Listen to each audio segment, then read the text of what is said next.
இன்று உலகமே கிறிஸ்மஸ் திருவிழாவை கொண்டாடி கொண்டிருக்கிறது. கிறிஸ்தவ நம்பிக்கையாளர்கள் அனைவருக்கும் என்னுடைய கிறிஸ்துமஸ் வாழ்த்துக்கள். இன்றைய நாள் வெண்மணி போராளிகளின் நினைவு நாளும் கூட. சாதிய நிலவுடைமை ஆதிக்கத்தை எதிர்த்து தமது இன்னுயிரை நீத்த வெண்மணி தோழர்கள் 44 பேருக்கும், குழந்தைகள் உட்பட அனைவருக்கும் எனது வீர வணக்கத்தை செலுத்துகிறேன். வழக்கமாக இந்த நாளில் நாங்கள் டெல்டா மாவட்டங்களில் ஏதேனும் ஒரு மாவட்டத்தில் வீர வணக்க பொதுக்கூட்டத்தை நடத்துவதுண்டு. அண்மை காலமாக தலைமையகத்திலேயே அதற்கான நினைவேந்தலை நடத்தி வருகிறோம். இன்றைக்கும் காலை 10 மணி அளவில் வெண்மணி வீர வணக்க நாள் நிகழ்வு கட்சியின் தலைமையகமான அம்பேத்கர் திடலில் நடத்த திட்டமிட்டிருந்தோம். நமது அருமை தோழர்கள் யூடியூப் புரூட்டஸ் மைனர் அவர்களும், மில்டன் அவர்களும், இந்திரகுமார் தேரடி அவர்களும் 2 நாட்களுக்கு முன்பு என்னை நேரிலே சந்தித்து இப்படி ஒரு நிகழ்வை நாங்கள் பேரலையின் மூலமாக, யூடியூப் புரூட்டஸ் சேனலின் மூலமாக ஒருங்கிணைக்க விரும்புகிறோம், அதில் நீங்கள் பங்கேற்க வேண்டும் என்று அன்பு கட்டளையிட்டனர். தோழர் ஆழி செந்தில்நாதன் அவர்களும் அதில் பங்கேற்க இருக்கிறார் என்பதை எடுத்து சொன்னார்கள். அவர்களின் கட்டளையை மீற இயலாத நிலையில் உடனே அதற்கு நான் இசைவு தந்தேன். இந்த நிகழ்ச்சிக்கு பிறகு தலைமையகத்தில் அந்த வீரவணக்க நிகழ்வையும் நடத்த வேண்டும். ஒப்புக்கொண்ட பல்வேறு நிகழ்ச்சிகளுக்கும் செல்ல வேண்டும். இந்த அவை ஒரு நம்பிக்கையை தருகிற, புத்துணர்வை தருகிற, ஒரு புதிய திசைவழியை தருகிற ஒரு அவையாக இருப்பதை எண்ணி நான் பெருமைப்படுகிறேன், மகிழ்ச்சி அடைகிறேன். தோழர் ஆழி செந்தில்நாதன் உட்பட பேசிய அனைவரும் என் மீதும் இந்த இயக்கத்தின் மீதும் வைத்திருக்கிற நம்பிக்கைக்காக முதலில் என்னுடைய நெஞ்சார்ந்த நன்றியை உரித்தாக்குகிறேன். நம் மீதான நம்பகத்தன்மையை நொறுக்க வேண்டும் என்கிற முயற்சி தொடர்ந்து நடைபெற்று வருகிற சூழலில் அண்மையில் 2 மாத காலம் தொடர்ந்து அந்த நம்பகத்தன்மையின் மீது ஏராளமான தாக்குதல்களை நடத்தி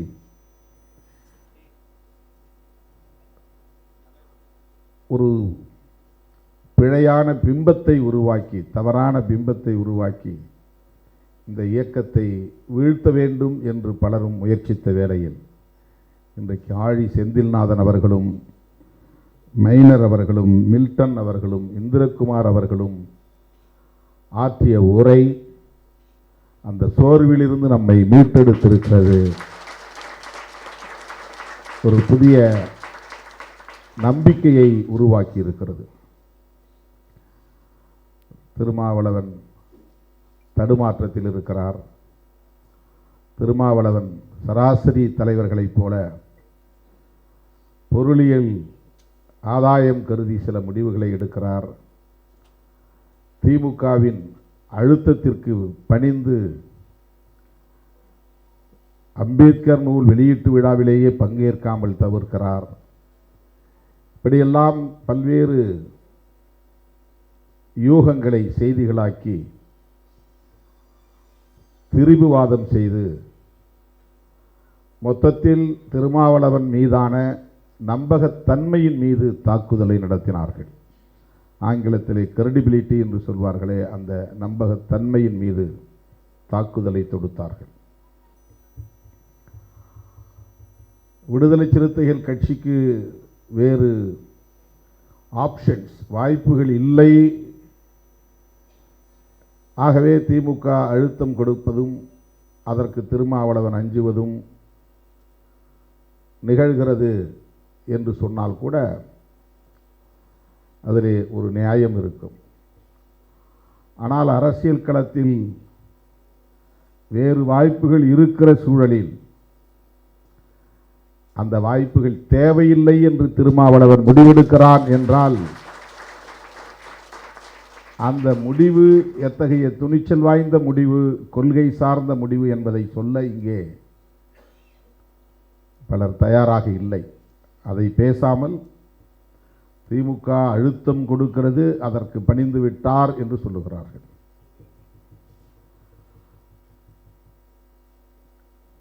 கடந்த நாடாளுமன்ற பொதுத் தேர்தலின் போதும் அல்லது சட்டமன்ற பொதுத் தேர்தலின் போதும் எண்ணிக்கை எங்களுக்கு பெரிதல்ல, நாட்டு நலன் முதன்மையானது, சனாதன சக்திகள் இந்த மண்ணில் வலுப்பெற்றுவிடக் கூடாது என்பதற்காக நாங்கள் இந்த கூட்டணியில் நீடிக்க விரும்புகிறோம் என்று நான் சொன்னேன்.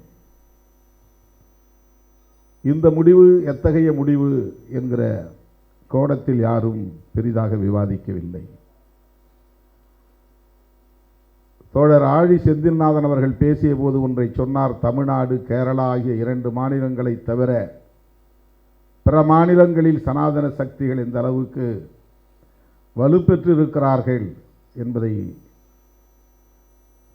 மிக சிறப்பாக பதிவு செய்தார்.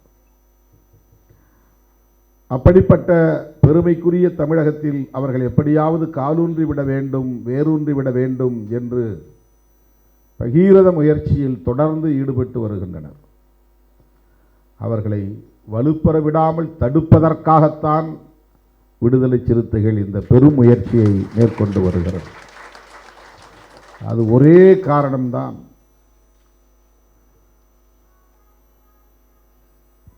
மற்ற இழப்புகளை பற்றி நாங்கள் கவலைப்படவில்லை. எத்தனை இடங்கள், எவ்வளவு அதிகார பகிர்வு, என்ன பதவி, பொருளியல் ஆதாயம் என்ன என்கிற கோணத்தில் நாங்கள் அணுகவே இல்லை அரசியலை. திராவிட இயக்கங்களை பலவீனப்படுத்திவிட்டு சனாதன சக்திகள் இங்கே வேரூன்றினால் எதிர்காலம் எப்படி இருக்கும்? இதைத்தான் தொலைநோக்கு பார்வையோடு நாம் மதிப்பீடு செய்கிறோம். திராவிட கட்சிகளோடு முரண்பாடுகள் இல்லையா? உண்டு.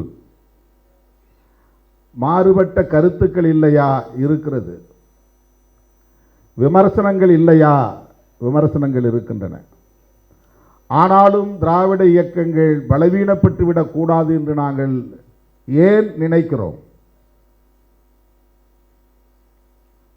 அதிமுக பாஜக கூட்டணியில் இருந்து வெளியே வந்தால்தான் தன்னை தற்காத்துக் கொள்ள முடியும் என்று எதற்காக சொல்லுகிறோம்? உடனே அதிமுக பக்கம் துண்டு போட்டு வைக்கிறார் என்று அற்பர்கள் அவதூறுகளை பரப்புகிறார்கள். அதுதான் அவர்களின் பார்வை. அதிமுக பலவீனப்பட்டால் அந்த இடத்திலே பாஜக வந்து அமர்ந்து விடும் என்கிற கவலை. அதுதான் விடுதலை சிறுத்தைகளின் பார்வை, திருமாவளவனின் பார்வை.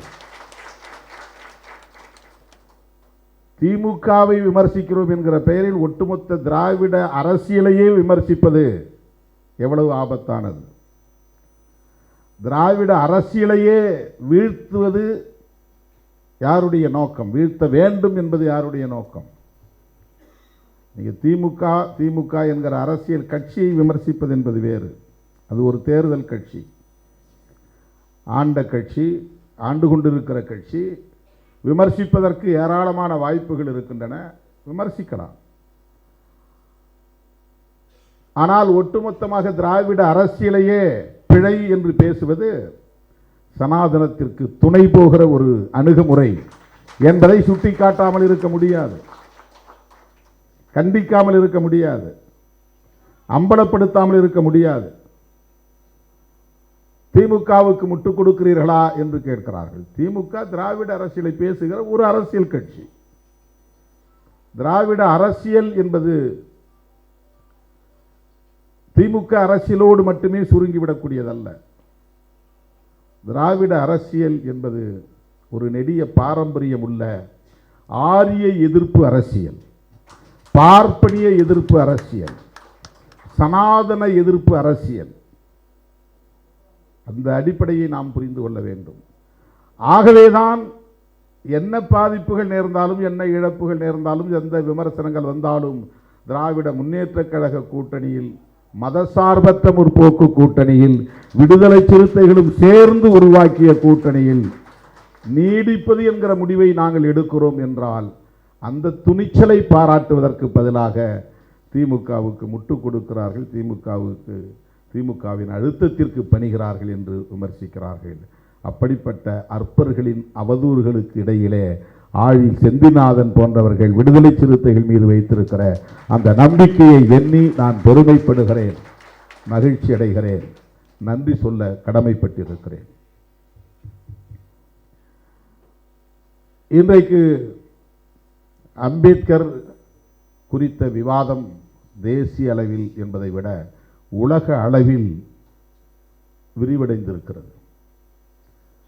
உலக அளவில் புரட்சியாளர் அம்பேத்கர் அவர்களை பற்றி ஆதரித்தோ எதிர்த்தோ பேசுகிற இந்த விவாதத்தை தான் நான் என்னுடைய ட்விட்டர் பக்கத்திலே பதிவு செய்கிற போது புரட்சியாளர் அம்பேத்கர் விஸ்வரூபம் எடுக்கிறார் என்று பதிவு செய்கிறேன்.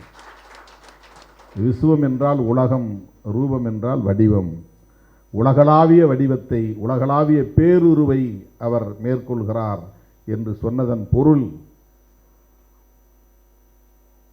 விண்ணுக்கும் மண்ணுக்கும் அவர் அவதாரம் எடுக்கிறார் என்கிற பொருளில் அல்ல, உலகளாவிய விவாதத்தை எழுப்பக்கூடிய ஒரு கண்டென்ட்டாக மாறியிருக்கிறார், ஒரு பொருளாக மாறியிருக்கிறார்.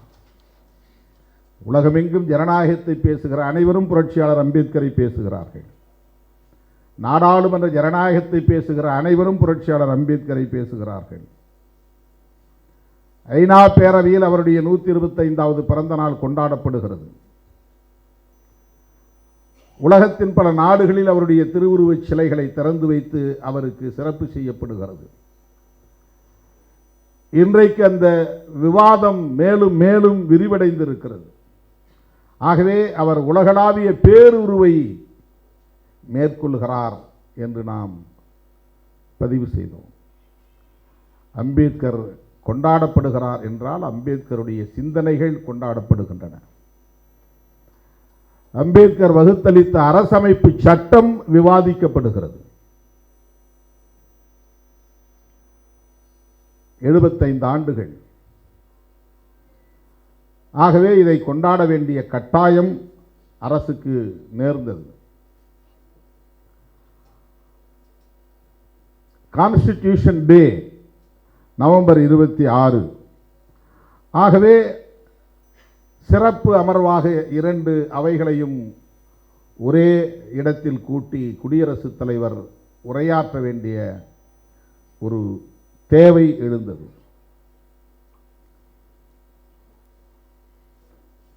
குடியரசுத் தலைவர் மாநிலங்களவை உறுப்பினர்கள் மற்றும் மக்களவை உறுப்பினர்களிடையே உரையாற்றினார். அரசமைப்பு சட்ட தினத்தை போற்றி பேசினார். அரசமைப்பு சட்ட நாள் என்று நவம்பர் 26 ஏற்கனவே கடைபிடிக்கப்பட்டு வந்தது என்றாலும் கூட அது வெகு மக்கள் கடைபிடிக்கக்கூடிய ஒரு நாளாக இந்த பிஜேபி ஆட்சி காலத்தில் தான் அதிகாரபூர்வமாக அறிவிக்கப்பட்டது. மோடி அறிவித்தார் 2015. நீதிமன்றங்களில் மட்டும் அது கொண்டாடப்பட்டு வந்த நிலை மாறி அரசே கொண்டாடக்கூடிய ஒரு சூழல், அப்படி ஒரு நிர்பந்தம் இன்றைக்கு சமூகத்தில் ஏற்பட்டிருக்கிறது. அரசமைப்பு சட்ட தினத்தை கொண்டாட வேண்டும். ஏனென்றால் பாஜகவுக்கு அப்படி ஒரு நிர்பந்தம் ஏற்பட்டது. ஏனென்றால் அவர்கள் ஆட்சி அதிகாரத்தில் அடியெடுத்து வைத்த நாளிலிருந்து பாரதிய ஜனதாவுக்கு எதிரான பல்வேறு விமர்சனங்களுள் முதன்மையான விமர்சனம் இவர்கள் அரசமைப்பு சட்டத்திற்கு எதிரிகள் என்கிற விமர்சனம். தமிழகத்தில் அதை தொடங்கி வைத்த இயக்கம் விடுதலை சிறுத்தைகள் கட்சி. அனைத்து நிகழ்வுகளிலும் அரசமைப்பு சட்டத்தின் சிறப்பை எடுத்து பேசியதோடு மட்டுமில்லாமல் ஏன் பிஜேபியை எதிர்க்கிறோம், ஏன் ஆர்எஸ்எஸ்ஐ எதிர்க்கிறோம் என்றால் அவர்கள் அரசமைப்பு சட்டத்தை பாராட்டிக்கொண்டே அதை நீர்த்து போகச் செய்கிற அனைத்தையும் செய்கிறார்கள் என்பதனால்தான். ஆக அரசமைப்பு சட்டத்திற்கு எதிரானவர்கள் ஆட்சி பீடத்தில் அமர்ந்திருக்கிற சூழலில் அவர்களுக்கு எதிரான விமர்சனங்களை எதிர்கொள்ள வேண்டிய கட்டாயத்திற்கு ஆளான பாரதிய ஜனதாவும் சங் பரிவார்களும் அம்பேத்கருக்கான பிம்பங்களை உயர்த்தி பிடிப்பதிலே கவனம் செலுத்தினார்கள். அதில் ஒன்றுதான் அரசமைப்பு சட்ட தினத்தை கொண்டாடுவதும் என்கிற அறிவிப்புமாகும். புதுதில்லியிலே அவர் வாழ்ந்த இல்லம் அலிப்பூர் சாலை எண் 26 அந்த இடத்தை இன்டர்நேஷனல் மெமோரியல் சென்டர் என்று சர்வதேச நினைவகமாக இன்றைக்கு அவர்கள் மாற்றியிருக்கிறார்கள். அந்த கட்டிட வடிவமே அரசமைப்பு சட்ட புத்தகம் திறந்து வைத்திருப்பதை போன்ற வடிவம்தான். அந்த நீங்கள் வெளியிலிருந்து பார்த்தால் இந்த ஏரியல் வியூ மேலிருந்து பார்த்தால் அரசமைப்பு சட்டம் திறந்து வைத்தது இருப்பதை போன்று அது வடிவமைக்கப்பட்டிருக்கும். அந்த டெரஸ் பகுதியிலே பிரியாம்பிள் ஆஃப் தி கான்ஸ்டிடியூஷன் அந்த முகப்புரை அதிலே பதிவு செய்யப்பட்டிருக்கும். இதை பிஜேபி அரசு செய்தது என்பது உண்மைதான்.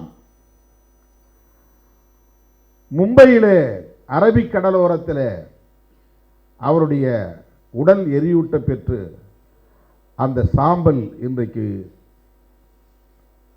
வைக்கப்பட்டிருக்கிற இடம் நினைவிடமாக கட்டமைக்கப்பட்டிருக்கிறது.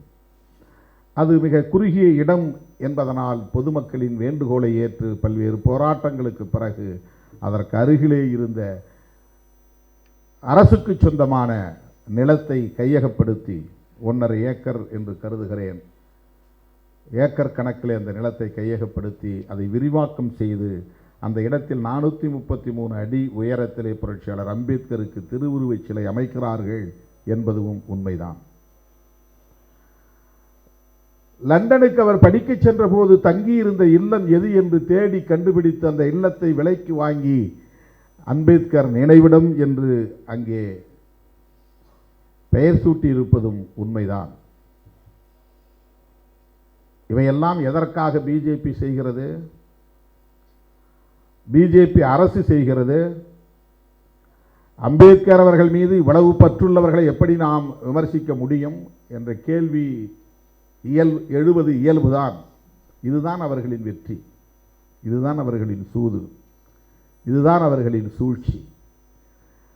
தந்தை பெரியாரை நேரடியாக தங்களின் கொள்கை பகைவர் என்று அவர்களால் சொல்ல முடிகிறது. புரட்சியாளர் அம்பேத்கரை தங்களின் கொள்கை பகைவர் என்று அவர்களால் அறிவிக்க முடியவில்லை. ஆனால் உண்மையிலேயே பிஜேபி ஆர்எஸ்எஸ் சக்திகளின் முதன்மையான எதிரி, உண்மையான எதிரி புரட்சியாளர் அம்பேத்கர் அவர்கள் தான். அவர் எழுதிய அரசமைப்பு சட்டம் தான். இதை அவர்களால் சொல்ல முடியாது என்பதுதான் பாலிடிக்ஸ், அதுதான் அரசியல். அகில இந்திய அளவில் புரட்சியாளர் அம்பேத்கரை நம்பக்கூடிய மக்கள் எண்ணிக்கை என்பது, இந்த சமூகத்தினரின் எண்ணிக்கை என்பது மிகப்பெரிய சக்தி. அவர்கள் வாக்காளர்களாக இருக்கிறார்கள். 30 கோடிக்கு மேலான அந்த மக்கள் யார் பக்கம் நிற்கிறார்களோ, யாருக்கு வாக்களிக்கிறார்களோ அவர்கள் ஆட்சி அதிகாரத்தை கைப்பற்றக்கூடிய வாய்ப்பை பெறுகிறார்கள். காந்தி காலத்திலிருந்து, அம்பேத்கர் வாழ்ந்த அந்த சமகால தலைவரான காந்தி காலத்திலிருந்தே இந்த ஒடுக்கப்பட்ட மக்கள், அவர்னாஸ், சாதிய சமூக கட்டமைப்புக்கு வெளியே இருந்து அதை எதிர்த்து கொண்டிருக்கிற மக்கள் காந்தியின் மீது நம்பிக்கை வைத்திருந்தார்கள், காங்கிரசின் மீது நம்பிக்கை வைத்திருந்தார்கள். அவர்களுக்கே தொடர்ந்து 100 விழுக்காடு வாக்களித்து வந்தார்கள். காங்கிரஸை அழித்தொழிக்க வேண்டுமானால் காங்கிரசுக்கு தொடர்ந்து வாக்களிக்கக்கூடிய தலித் மற்றும் பழங்குடி மக்களின் வாக்குகளை காங்கிரசுக்கு போக விடாமல் தடுக்க வேண்டும். தலித்துகள் மற்றும் பழங்குடியினரை நேரடியாக காங்கிரசுக்கு வாக்களிக்க வேண்டாம் என்று சொல்லி தடுக்க முடியாது. ஆக அந்த மக்கள் எந்த பிம்பத்தின் மீது நம்பிக்கை வைத்திருக்கிறார்களோ அந்த பிம்பத்தை தம்பயப்படுத்திக் கொள்ள வேண்டும், சுவீகரித்துக் கொள்ள வேண்டும், கையகப்படுத்திக் கொள்ள வேண்டும் என்கிற ஸ்ட்ராட்டஜி ஆர்எஸ்எஸ் உடைய ஸ்ட்ராட்டஜி. பெரியாரை எதிர்ப்பதனால் அவர்களுக்கு ஏற்படுகிற வாக்கு இழப்பு என்பது மிக மிக ஒப்பீட்டளவிலே சொற்பமானது.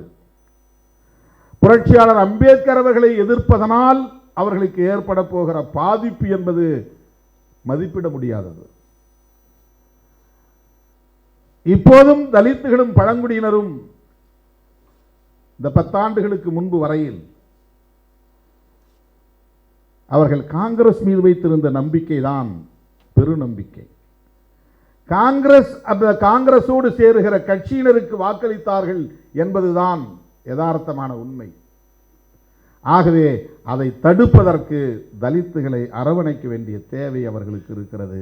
தலித்துகளை அரவணைப்பது என்பது அவர்கள் பெரிதும் நம்புகிற அடையாளமாக இருக்கிற புரட்சியாளர் அம்பேத்கரை சுவீகரித்துக் கொள்ள வேண்டிய தேவை இருக்கிறது. இதுதான் ஸ்ட்ராட்டஜி, இதுதான் அவர்கள் கையாளுகிற உத்தி. 2 முக்கிய காரணங்களுக்காகத்தான் தலித்துகளோடும் அம்பேத்கரை கொண்டாடுவது என்கிற நிலைப்பாட்டோடும் அவர்கள் இணைந்து நிற்கிறார்கள். 2 முக்கிய காரணம். ஒன்று மிக முக்கியமானது காங்கிரஸை பலவீனப்படுத்துவது. 2வது அதிமுக்கியமானது தலித்துகள் சமூகத்தினரிடையே நிகழக்கூடிய மதமாற்றத்தை தடுப்பது. இந்தியா முழுவதும் நாள்தோறும் தலித்துகள் ஏதேனும் ஒரு வகையிலே மதம் மாறிக்கொண்டே இருக்கிறார்கள். இந்தியாவில் இருக்கிற கிறிஸ்தவர்களின் பெரும்பான்மை தலித்துகள் தான். இந்தியாவில் இருக்கிற இஸ்லாமியர்களில் பெரும்பான்மை தலித்துகள் தான். இந்தியாவில் இருக்கிற பௌத்தர்கள் முழுக்க தலித்துகள் தான். இப்படி சொல்லிக்கொண்டே போகலாம். இந்து மதம் நாளுக்கு நாள் பலவீனமடைவதற்கு காரணம் இங்கே மாஸ் கன்வர்ஷன் நிகழ்ந்து கொண்டே இருக்கிறது. கிராமம் கிராமமாக மக்கள் வேறு மதங்களை தழுவுகிறார்கள். இந்து மதத்தில் இருந்து வெளியேறி கொண்டிருக்கிறார்கள். அந்த அடையாளங்களை துறந்து கொண்டே இருக்கிறார்கள். ஆகவே இந்த கன்வர்ஷன் என்கிற மதமாற்றத்தை தடுத்து நிறுத்துவதற்கும் காங்கிரஸ் மீது இவர்கள் கொண்டிருக்கிற நம்பிக்கையை தகர்ப்பதற்கும் அம்பேத்கர் அவர்களுக்கு தேவைப்படுகிறார்கள். எனவே இவர்கள் அம்பேத்கரின் கொள்கை மீது பற்றுக்கொண்டு இன்டர்நேஷனல் மெமோரியல் சென்டரை கட்டிவிடவில்லை. புரட்சியாளர் அம்பேத்கர் பேசிய அரசியலின் மீது இருக்கிற பற்றுதலின் அடிப்படையில் அவருடைய நினைவிடத்தை புதுப்பிக்கவில்லை, லண்டனில் நினைவிடத்தை எழுப்பவில்லை. இதுவெல்லாம் இந்த மக்களை ஏய்ப்பதற்கு கையாளக்கூடிய உத்திகள் என்பதை மறந்துவிடக்கூடாது. 2 முக்கிய காரணம்: காங்கிரசுக்கு வாக்களிப்பதை தடுக்க வேண்டும், கன்வர்ஷன் என்கிற மதமாற்றத்தை தடுக்க வேண்டும். புரட்சியாளர் அம்பேத்கர் பேசிய அரசியலை பேசாமலேயே, அதாங்க தோழர் சொன்னார், இந்திரகுமார் என்று கருதுகிறேன், மில்டனும் இந்திரகுமார், அவருடைய எழுத்துக்களில் கவனம் செலுத்தாமல் அவருடைய உருவத்தில் கவனம் செலுத்தினார்கள். அந்த பிம்பத்தை கட்டமைப்பதிலே அவருடைய சிந்தனைகளில் கவனம் செலுத்த விடாமல் தடுக்கிற முயற்சி. இதோ இவ்வளவு பெரிய சிலை பாருங்கள் உங்கள் தலைவருக்கு, இதோ இவ்வளவு பெரிய இன்டர்நேஷனல் மெமோரியல் சென்டர், இதை என்ன காங்கிரஸா செய்தது? நாங்கள் தானே செய்தோம். காங்கிரஸ் அவர் வைக்கிற விமர்சனமே அதுதான். ஜவஹர்லால் நேரு 1955 அவருக்கே பாரத ரத்னா விருது கொடுத்து கொண்டார். இந்திரா காந்தி அம்மையார் 1971 என்று கருதி அவரே பாரத ரத்னா பட்டம் கொடுத்து கொண்டார். ஏன் அம்பேத்கருக்கு பாரத ரத்னா கொடுக்கவில்லை? விபி சிங் கொடுத்தார். அப்போது இவர்கள் விபி சிங் ஆட்சிக்கு ஆதரவளித்துக் கொண்டிருந்தார்கள். இவர்கள் ஒன்றும் அம்பேத்கருக்கு பாரத ரத்னா கொடுங்கள் என்று ரெக்கமெண்ட் செய்யவில்லை. விபி சிங் எடுத்த முடிவை இவர்களால் எதிர்க்க முடியவில்லை. எதிர்க்க வேண்டும் என்பது உள்ளூர உணர்வு, எதிர்க்க முடியாது என்பது நடைமுறை உண்மை. அம்பேத்கரை பகைத்துக் கொண்டு இவர்களால் அரசியல் செய்ய முடியாது.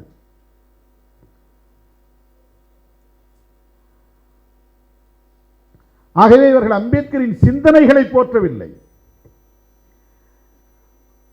நேரடியாக அவர் RSS எதிர்த்து போராடினாரா, நேரடியாக அவர் பிஜேபியை எதிர்த்து போராடினாரா என்று கேட்கிறார்கள். அப்போது நீங்கள் இல்லவே இல்லை, ஒரு சக்தியாகவே இல்லை. காங்கிரஸ் எதிர்த்து பேசினார் என்பது உண்மை. அப்போது காங்கிரஸ் மட்டும்தான் ஒரு அரசியல் சக்தியாக இருந்தது. இந்து மகாசபா என்கிற ஒரு அமைப்பு இருந்தது, RSS என்கிற ஒரு அமைப்பு தோன்றியது. இதெல்லாம் வரலாற்று உண்மைகள். ஆனால் இவர்கள் அப்போது எங்கே இருந்தார்கள் என்றால் அதுதான் கசப்பான உண்மை. இந்த RSS உணர்வாளர்கள், சனாதன சக்திகள் எங்கே இருந்தார்கள் என்றால் வெளிப்படையாக ஒப்புக்கொள்ள வேண்டிய உண்மை, காங்கிரஸில் இருந்தார்கள்.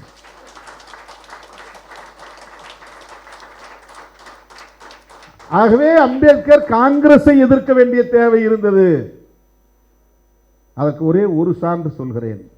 சர்தார் பட்டேல் உள்துறை அமைச்சர். சர்தார்னா தளபதினு அர்த்தம், படை தளபதி. பட்டேல்ங்கிறது ஒரு சாதி பெயர். அவர் உள்துறை அமைச்சராக இருந்தார்.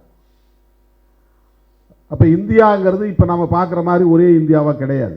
நாட்டுக்கு விடுதலை கொடுக்கிற போது பிரிட்டிஷ் இந்தியா வேறு, சமஷ்டி இந்தியா வேறு. சுதேச அரசுகள் சொல்லுவாங்க. பிரின்ஸ்லி ஸ்டேட்ஸ், மன்னர் ஆட்சி முறை இருந்த பகுதிகள் பிரிட்டிஷ் இந்தியா கட்டுப்பாட்டுக்குள் கிடையாது. Madras presidency British India.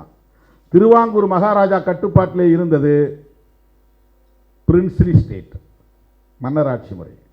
Hyderabad Nizam, Mysore Maharaja, Travancore Maharaja, இப்படி இந்தியா முழுக்க சுதேச அரசுகள் இருந்தன. அதற்கு வெள்ளைக்காரன் சுதந்திரம் கொடுக்கவில்லை, கொடுக்க முடியாது. அவன் கட்டுப்பாட்டில் இருந்த மதராஸ் பிரசிடென்சி, சென்னை மாகாணம், பாம்பே பிரசிடென்சி, பம்பாய் மாகாணம், பெங்கால் பிரசிடென்சி, அப்போ வங்கம் பிரிவினை அடையாமல் இருந்த நேரம்.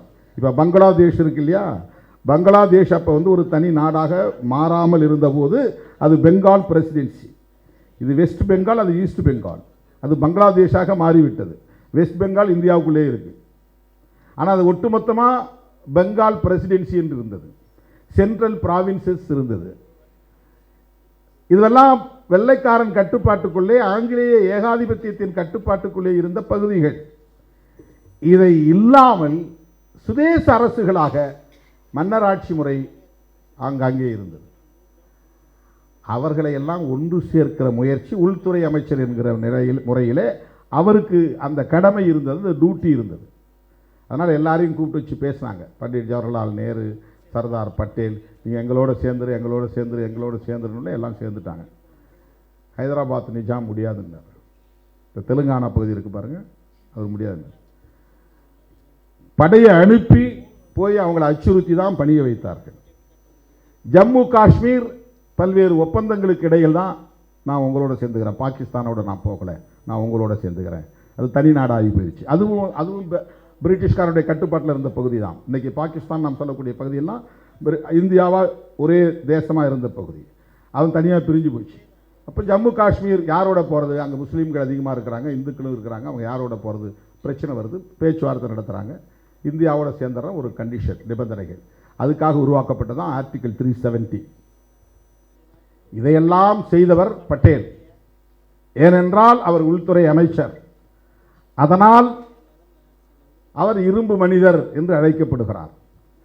காங்கிரஸ் அவரை கொண்டாடுவது சரி, அவர் காங்கிரஸ்காரராக இருந்தார் என்பதுதான் உண்மை.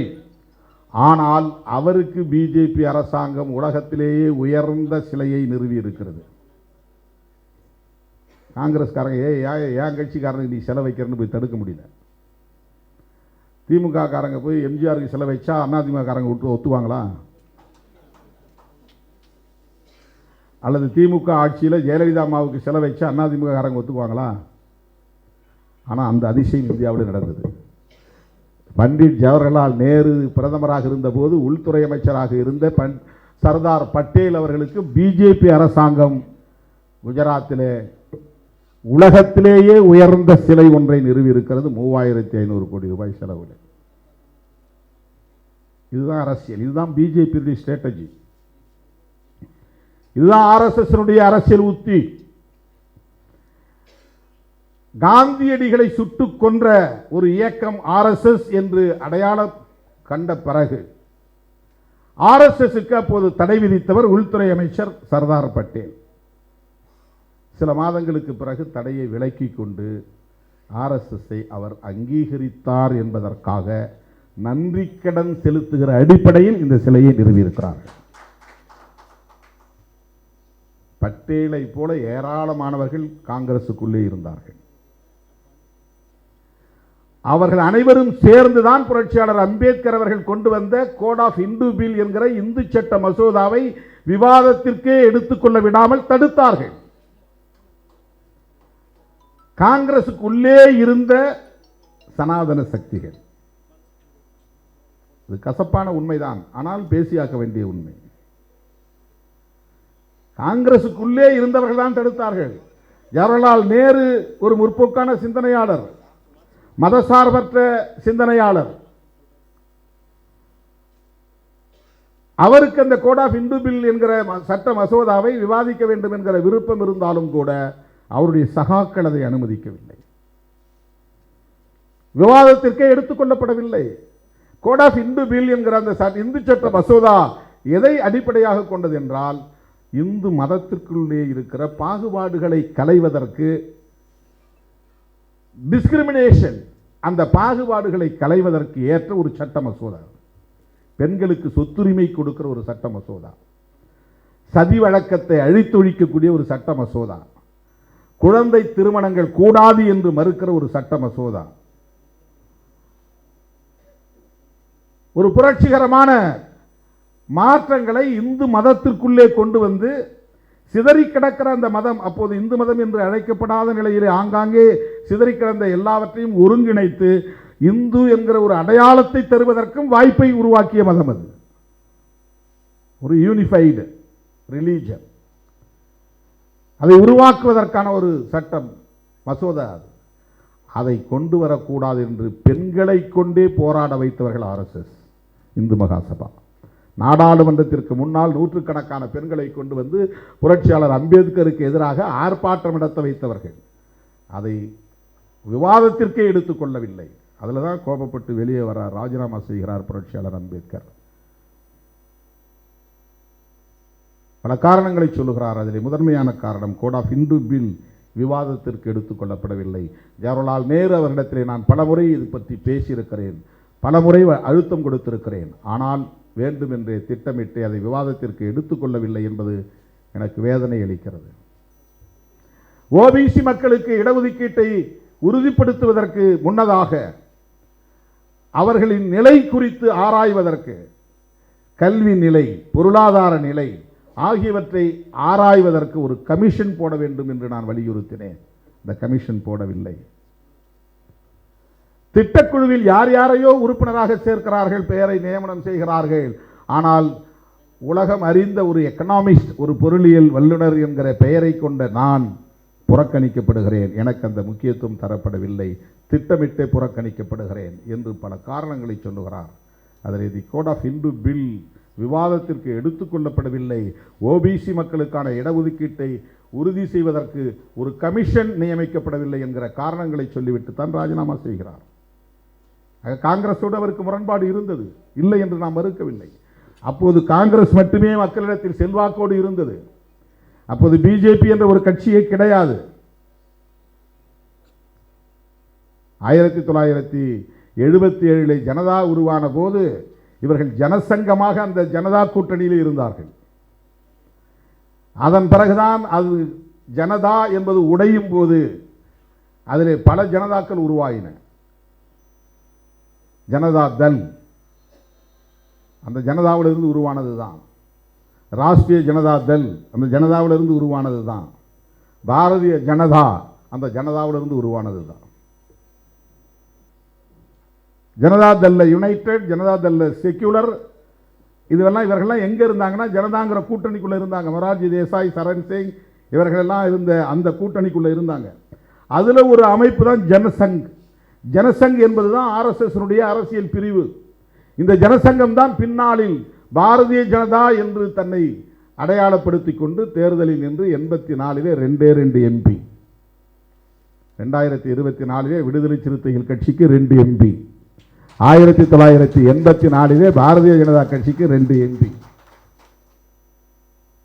அந்த 2 எம்பியை கொண்டு அவர்கள் பல்வேறு உத்திகளை கையாண்டு பாபர் மசூதி இடிப்பு வரையில் சென்று பெரும்பான்மைவாத அரசியலை கையில் எடுத்து எங்களுக்கு சிறுபான்மையினர் வாக்குகள் தேவையில்லை என்று வெளிப்படையாக அறிவித்து சிறுபான்மை மக்களுக்கு எதிரான வெறுப்பு அரசியலை வெளிப்படையாக பேசி மதவாதத்தையே பெரும்பான்மைவாதமாக முன்னிறுத்தி அவர்கள் இந்த ஆட்சி அதிகாரத்தை கைப்பற்றினார்கள். ஆட்சி அதிகாரத்தை தக்க வைத்துக் கொள்வதற்கு தலித்துகள் பழங்குடிகளை அரவணைக்க வேண்டிய தேவை இருக்கிறது. ஏன்னா இந்தியா முழுக்க அவர்கள் இருக்கிறார்கள், மிக பெரும்பான்மை ஒரு சக்தியாக இருக்கிறார்கள்.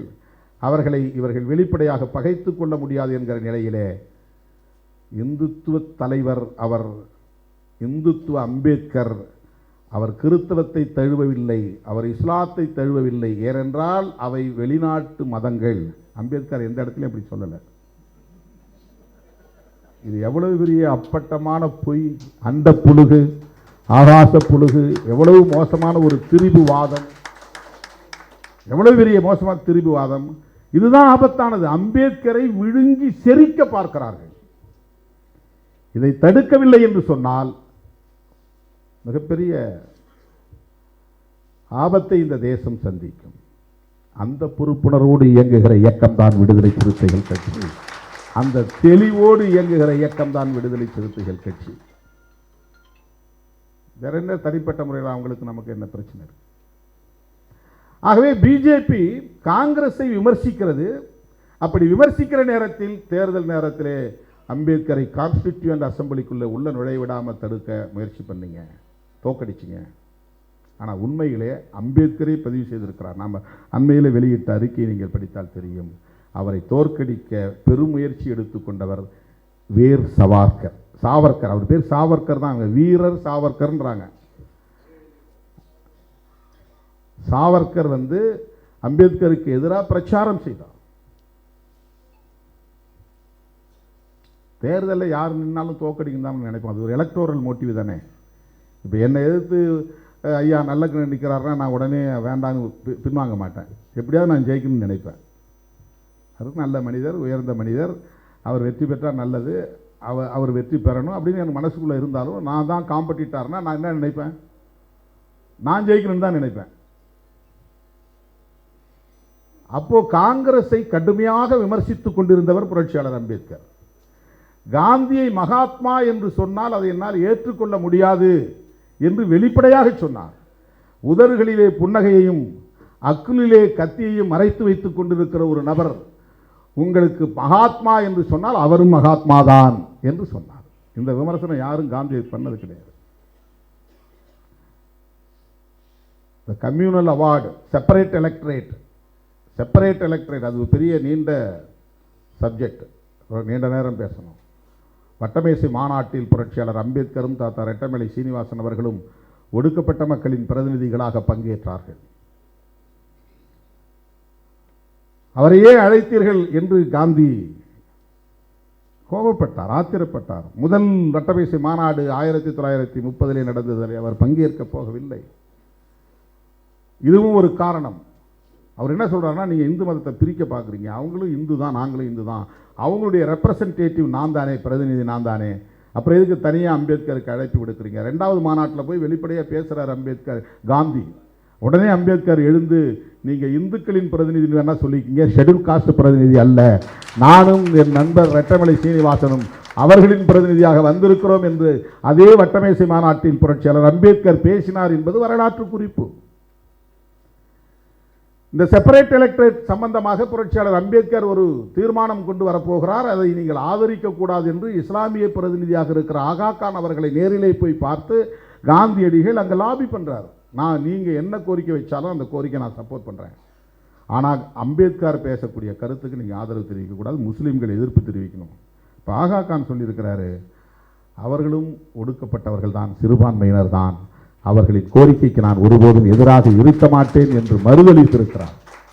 இஸ்லாமிய தலைவர் ஆகா கான் மறுத்திருக்கிறார். இது அம்பேத்கருக்கும் காந்திக்கு இருந்த சண்டை. பல முறை கடிதம் எழுதுகிறார். வட்டமேசை மாநாட்டை முடிச்சுட்டு அவர் இந்தியாவுக்கு திரும்பின பிறகு கடிதம் எழுதுகிறார், தயவு செய்து நீங்கள் எந்த காரணத்தை முன்னிட்டும் ஷெட்யூல் காஸ்ட், ஷெட்யூல் ட்ரைப்ஸ் மக்களுக்கு தனி வாக்காளர் தொகுதியை தந்துவிடக்கூடாது, இரட்டை வாக்குரிமையுள்ள தனி வாக்காளர் தொகுதியை தந்துவிடக்கூடாது, separate electorate with dual voting rights தரக்கூடாது. பொது தொகுதியில் நிற்கிறவங்களுக்கு எஸ்சி மக்கள் ஓட்டு போடலாம், அதே தொகுதியில் ஒரு தலித்து நிற்பாட்டுவாங்க, 2 இரட்டை உறுப்பினர் முறை, அந்த ஒரு தலித்துகளுக்கு எஸ்சி மக்கள் மட்டும்தான் ஓட்டு போடணும். தலித் மக்களுக்கு தலித் அல்லாதவர்கள் வாக்களிக்க கூடாது. இதை 30, 31, 32 வட்டமேச மாநாட்டில் அப்பவே பேசியிருக்கிறார் அம்பேத்கர். 1952 தான் முதல் பொது தேர்தல் இந்தியாவில் வருது. ஆனால் 20 ஆண்டுகளுக்கு முன்பே அவருக்கு ஒரு லாங் விஷன். எஸ்சி அல்லாதவர்கள் ஓட்டு போட்டால் பொம்மைகளை தான் தேர்ந்தெடுப்பானுங்க, அவர்களுக்கு யார் கை கட்டி நிற்கிறானோ வாய்ப்புத்தி நிற்கிறானோ அவனை தான் தேர்ந்தெடுப்பாங்க. அதனால் எஸ்சிக்கான பிரதிநிதியை தேர்ந்தெடுக்க எஸ்சி மக்கள் மட்டுமே ஓட்டு போட வேண்டும், அது ஒரு வாக்குரிமை. அதே தொகுதியில் இருக்கிற பொது வேட்பாளருக்கும் இவன் வாக்களித்தால் தான் இந்த ரிலேஷன்ஷிப் இருக்கும், சோஷியல் ரிலேஷன்ஷிப் நீடிக்கும், பொலிட்டிக்கல் ரிலேஷன்ஷிப் அரசியல் உறவு இருந்தால்தான் சமூக உறவு நீடிக்கும். அதனால் பொது வேட்பாளரை தேர்ந்தெடுப்பதற்கு ஒரு வாக்கு, தங்களின் வேட்பாளர்களை பிரதிநிதியை தேர்ந்தெடுப்பதற்கு இன்னொரு வாக்கு. இந்த 2 வாக்குரிமைகளை தலித்துகளுக்கு மட்டுமல்ல சிறுபான்மை சமூகத்தவருக்கு வழங்க வேண்டும். மைனாரிட்டிஸ், முஸ்லீம் ரெப்ரசன்டேட்டிவை நான் முஸ்லீம் ஓட்டு போட்டு தேர்ந்தெடுக்கக்கூடாது. தலித் ரெப்ரசன்டேட்டிவ் யாரோ அவரை நான் தலித் யாரும் ஓட்டு போட்டு தேர்ந்தெடுக்கக்கூடாது. இதுதான் அவர் கேட்ட செப்பரேட் எலக்டரேட். இதை கொடுக்கக்கூடாது என்று சொன்னவர் யார்? காந்தியடிகள்.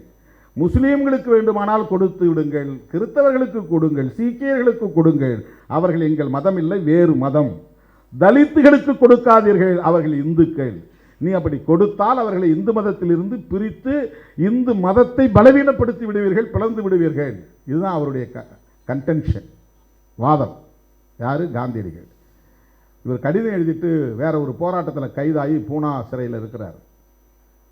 அந்த நேரத்தில் பிரிட்டிஷ் அரசாங்கம் டிக்ளேர் பண்ணிட்டான் separate electorate for Dalits and tribes. உடனே அவருக்கு ஆத்திரம் வந்து, இதை திரும்ப பெறுகிற வரையில் நான் உண்ணாவிரதம் இருப்பேன், உண்ணாவிரதம் இருந்து நான் உயிரை துறப்பேன் அப்படின்னு பிடிவாதமாக நிற்கிறார். 1 நாள் 2 நாள் என்று போராட்டம் நீடிக்கிறது. தேசத்தந்தையே உண்ணாவிரதம் இருக்கிறார் என்று நாடே பதறுகிறது. தமிழ்நாட்டில் இருந்து ராஜாஜி, MC ராஜா எல்லாம் போகிறாங்க, போயிட்டு அம்பேத்கரை பார்க்குறாங்க, கஸ்தூர்பா காந்தி உட்பட. வெள்ளக்காரன் சொல்லிட்டான், நாங்கள் டிக்ளேர் பண்ணது தான், இதில் ஏதாவது ஆல்ட்ரேஷன் பண்ணுன்னா நீ அம்பேத்கர் போய் பாருன்ட்டான்.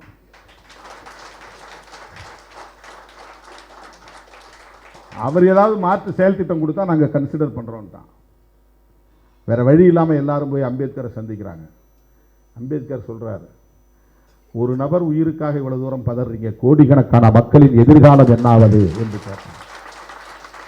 அவர் இறந்தால் இறக்கட்டும் என்றுதான் சொல்லுகிறார். கோடிக்கணக்கான மக்களின் எதிர்காலத்தை நான் பாழாக்க முடியாது, காந்தியடிகள் இறந்தாலும் எனக்கு கவலை இல்லை என்றுதான் சொல்லுகிறார். கட்டாயப்படுத்தி அவரை அழைத்து கொண்டு போய் நீங்கள் சந்தியுங்கள், அதன் பிறகு முடிவு செய்யலாம் என்று சந்திக்க வைக்கிறார்கள். போன உடனே இவர்கள் என்ன நினைத்தார்கள் என்றால், அவர் சன்னியாசி கோலத்தில் இருக்கிறார், அவர் தேசப்பிதாவாக உயர்ந்து நிற்கிறார், மிகப்பெரிய ஒரு சக்தி, அவரை பார்த்ததும் அம்பேத்கர் கரைந்து போவார், காலடியில் வீழ்ந்து விடுவார் என்று தான் எதிர்பார்த்தார்கள். ஆனால் புரட்சியாளர் அம்பேத்கர் போன உடனேயே நெருப்பாய் எழுந்தார், ஆவேசமாக பேசினார். நீங்களும் உங்கள் காங்கிரஸ் கட்சி இந்த தலித் மக்களுக்கு என்ன செய்தீர்கள்? தீண்டாமை ஒழிக்க என்ன செய்தீர்கள்?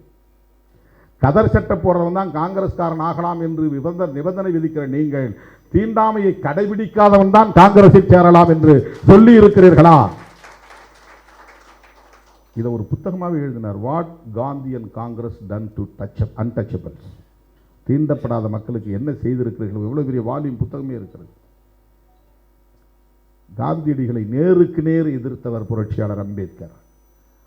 4வது நாள் பதற்றம் பெருகி அவர் உயிர் போனால் என்னாவது, ஒட்டுமொத்த தலித் மக்களையே இவர்கள் அழித்தொழித்து விடுவார்களே என்கிற நிலையில் அவர் பூனா ஒப்பந்தத்தில் கையெழுத்திடுகிறார். காந்தி கையெழுத்திடலை, அம்பேத்கரும் அவருடைய பிரதிநிதிகளும் கையெழுத்திட்டாங்க. அது ஒரு நீண்ட வரலாறு, அதுக்குள்ளே போனோம்னா மணிக்கணக்கில் நீளும். காந்தியோடு அப்படி முரண்பட்டார் அம்பேத்கர் என்பதற்காக சொல்லுகிறேன். காங்கிரஸை கடுமையாக விமர்சித்தார் அம்பேத்கர் என்பது உண்மைதான்.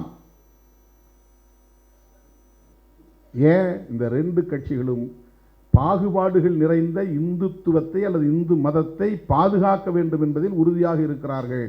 அதுதான் அம்பேத்கருக்கு இருந்த கோபம். இதை இன்றைக்கு பிஜேபி விமர்சிக்கிறார். இதை எடுத்து சொல்லுகிறார்கள். நேரு, காந்தி இவர்கள்லாம் அம்பேத்கர் நீங்கள் அரவணைத்தீர்களா? எதிர்த்தவர்கள் தானே, தோற்கடித்தவர்கள் தானே.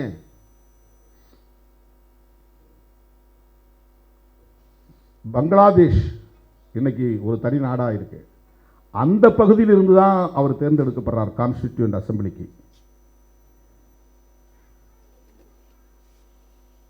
நாடு பிரிவினையான பிறகு அவருடைய உறுப்பினர் பதவி தானாக இழந்து போகிறது. ஏன்னா அந்த நாடே பிரிஞ்சு வேற இடத்துக்கு போயிடுச்சு, வேற நாடாகி போயிடுச்சு.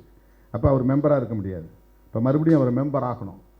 அப்போது அரசியல் நிர்ணய சபையின் தலைவராக இருந்த டாக்டர் ராஜேந்திர பிரசாத் வெளிப்படையாக சொல்கிறார், அவர் மறுபடியும் வரணும் அரசியல் நிர்ணய சபைக்கு. காங்கிரஸ் சப்போர்ட் பண்ணி அவர் மறுபடியும் போனார் உள்ள. இந்த வரலாறு பிஜேபி பேசுறதில்லை. அதுக்கு பிறகுதான் டிராஃப்டிங் கமிட்டி போடுறாங்க. 22, 23 குழுக்கள் அரசியல் நிர்ணய சபையில் உருவாக்கப்படுகிறது. அதிலே ஒன்று டிராஃப்டிங் கமிட்டி. இந்த டிராஃப்டிங் கமிட்டிங்கிறது தான் அரசியல் சட்டத்தை வரைவு குழு, வரையக்கூடிய குழு. அதனுடைய தலைவராக இவரை தேர்ந்தெடுக்கப்படுறாங்க. அப்போ அம்பேத்கர் பேசுகிறாரு, நான் இந்த கான்ஸ்டிடியூயன்ட் அசம்பிளியில் மெம்பர் ஆகணும்னு விரும்பினது எதற்காகனா, இந்த சாதாரண எளிய மக்களின் உரிமைகளுக்காக குரல் கொடுக்க வேண்டும் என்பதற்காக மட்டும்தான் நான் வந்தேன். ஆனால் வரைவு குழுவிலே என்னை உறுப்பினராக்கியதும் அந்த வரைவு குழுவுக்கே என்னை தலைவராக்கியதும் நான் எதிர்பார்க்காத ஒன்று. அதற்கு நான் நன்றி கடன் பட்டு இருக்கிறேன் என்று பேசினார். அவரே எதிர்பார்க்கல. அது ஒரு அன்பார்ச்சுனேட் மொமெண்ட். அவர் எதிர்பார்க்கல. ஏன் அம்பேத்கர் அவர்கள் அன்றைக்கு தேர்வு செய்தார்கள் என்றால், உயர்ந்த சாதி என்று சொல்லிக்கொண்ட யாரும் இந்தியாவின் தலைவிதியை தீர்மானிக்கிற வல்லமை பெற்றவர்களாக இல்லை என்பதுதான். நீ கடவுளுக்கு நெருக்கமானவனாக இருக்கலாம், சாதியிலே உயர்ந்தவனாக இருக்கலாம், ஆனால் ஒரு தேசத்தின் தலையாய விதியை எழுதுவதற்கான சட்ட அறிவோ, அரசியல் அறிவோ, சமூக அறிவோ யாருக்கும் இல்லை என்பதனால்தான் வேறு வழியில்லாமல் அம்பேத்கர் கைக்கு அது போய் சேர்ந்தது. இல்லைன்னா அவ்வளவு பெரிய சான்ஸ் யாராவது விட்டு கொடுப்பாங்களா? 1930களிலேயே காங்கிரஸ் கட்சி தீர்மானம் போடுகிறது அரசியல் நிர்ணய சபையை உருவாக்க வேண்டும் என்று, அரசியல் சட்டத்தை எழுத வேண்டும் என்று. இப்போ பிரிட்டிஷ்காரன் உங்களில் ஒரு கமிட்டியை நீங்கள் உருவாக்குங்கன்னு அவன் சொல்கிறான். அப்போ மோத்திலால் நேரு தலைமையில் ஒரு கமிட்டி போடுறாங்க. யார் மோத்திலால் நேரு? பண்டிட் ஜவஹர்லால் நேரு அவர்களின் தந்தை. அவர் ஒரு பாரிஸ்டர். அவர் தலைமையில் போட்ட குழு ஒரு சட்டத்தை தயாரித்து, வரைவு நகலை தயாரித்து கொடுத்தார்கள். ஆனால் பிரிட்டிஷ் அரசாங்கம் அதை நிராகரித்து விட்டது. அதில் அந்த வேல்யூஸ் இல்லை, அதற்கான அடிப்படை கூறுகள் இதிலே இல்லை. ஆகவே இதற்கு தகுதியானவர் புரட்சியாளர் அம்பேத்கர் அவர்கள் என்பதை அந்த அரசியல் நிர்ணய சபை தீர்மானித்து அந்த பொறுப்பை அவரிடத்திலே கொடுத்தார்கள். 2 ஆண்டுகள் 11 மாதங்கள் 17 நாட்கள், கிட்டத்தட்ட 3 ஆண்டு காலம் அல்லும் பகலும் அயராது உழைத்து உலகத்தில் உள்ள அத்தனை அரசியலமைப்பு சட்டங்களையும் படித்து இந்த தேசத்திற்கு ஏற்ற நாடாளுமன்ற ஜனநாயகத்தை உயிர் மூச்சாக கொண்ட ஒரு அரசமைப்பு சட்டத்தை வகுத்தளித்தவர் புரட்சியாளர் அம்பேத்கர் அவர்கள். அந்த அரசமைப்பு சட்டம் உயிர்ப்போடு இருந்தால் மட்டுமே இந்த தேசத்தை கட்டமைக்க முடியும். ஏன்னா இந்த கான்ஸ்டிடியூஷன் வந்த நேரத்தில் நேஷன்ஹுட் இல்லை, ஒரு தேசமாகவே இது இல்லை. எல்லாத்தையும் இணைச்சாங்க, ஆனால் அவன் தனித்தனியாக தான் இருக்கிறான்.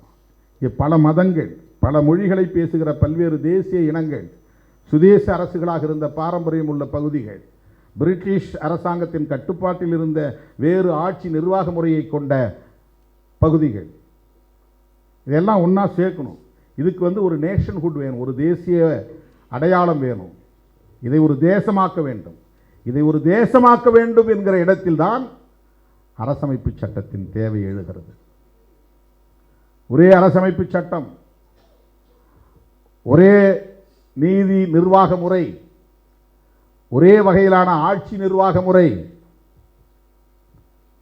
இதுவெல்லாம் இருந்தால் தானே ஒரு தேசம் உருவாகும், ஒரு நேஷன்ஹுட் என்பது உருவாகும். அதற்கேற்ப ஒரு சட்டத்தை வடிவமைக்க வேண்டும். அது பயாஸ்டாக இருந்துடக்கூடாது. சிறுபான்மையினருக்கு பாதுகாப்பு இல்லாத நிலை இருந்து விடக்கூடாது. இங்கே மொழி சிறுபான்மையினர் இருக்கிறார்கள், மத சிறுபான்மையினர் இருக்கிறார்கள், சாதி சிறுபான்மையினர் இருக்கிறார்கள். சிறுபான்மையினர் என்பது வெறும் இஸ்லாமியர்கள் கிறிஸ்தவர்களை மட்டும் குறிக்கிறது அல்ல. ஒரு மாநிலத்துக்குள்ள பிற மொழி பேசுகிறவங்க சிறுபான்மையினர், தமிழ் பேசுகிறவங்க பெரும்பான்மை, தெலுங்கு பேசுகிறவங்க சிறுபான்மை, கர்நாடகாவோட கன்னடம் பெரும்பான்மை, தமிழ் சிறுபான்மை. கிராமங்களுக்கு போனால் பிரசாதிகள் பெரும்பான்மை, தலித் சிறுபான்மை. ஒவ்வொரு சாதியா பார்த்தா ஒவ்வொரு சாதியிலும் சிறுபான்மை இருக்கும். பல சாதிகள் சிறுபான்மை சாதிகள் உண்டு. ஆனால் எஸ்சி நான் எஸ்சி என்றால் எஸ்சி சிறுபான்மை, நான் எஸ்சி பெரும்பான்மை. எல்லா சாதிகளும் ஒரு தெருவில் குடியிருப்பாங்க. இந்த ஒரு சாதி மட்டும் தனியாக குடியிருக்கும். இந்த ஒரு சாதியை அவர்கள் ஒதுக்கி வைத்தவர்கள் இல்லை, இவர்களை ஒதுங்கி வாழ்ந்தவர்கள். உங்களோடு நாங்கள் சேர முடியாதுன்னு ஒதுங்கி வாழ்ந்தவர்கள். நீங்கள் பிற்போக்குத்தனமான புராண நம்பிக்கைகளை கொண்டவர்கள், நாங்கள் பௌத்தத்தை பின்பற்றிய பகுத்தறிவாளர்கள் என்று இவர்கள் ஒதுங்கி நின்றவர்கள். அதுதான் வரலாறு. ஆக இப்படிப்பட்ட ஒரு சமூக கட்டமைப்பை கொண்ட ஒரு நிலப்பரப்பை ஒரே தேசமாக்க வேண்டும். அப்படி ஆக்குகிற போது எதிர்காலத்தில் பாகுபாடுகளற்ற ஒரு சமூகமாக இது மாற வேண்டும். பாகுபாடுகளற்ற ஒரு சமூகம் என்றால் டிஸ்கிரிமினேட்டரி சொசைட்டி என்று இருக்கிற இந்த நிலையை மாற்றி ஈக்குவாலிட்டி என்பது இங்கே நிறுவப்பட வேண்டும், சமத்துவம் இங்கே நிறுவப்பட வேண்டும். சனாதன இந்தியாவை மாற்றி சமத்துவ இந்தியாவை உருவாக்க வேண்டும். அப்படின்னா ரொம்ப ரொம்ப முக்கியமான தேவை என்னவாக மாறுகிறது என்றால், தோழர் சொன்னார், இங்க 3 விஷயத்தை சொன்னார். மதசார்பின்மை, கூட்டாட்சி, சமூக நீதி சொன்னார்.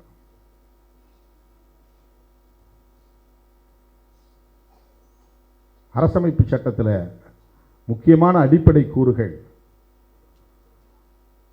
சோசலிசம், செக்குலரிசம், ஃபெடரலிசம், புளூரலிசம். இந்த 4 ரொம்ப முக்கியமான கோட்பாடுகள்.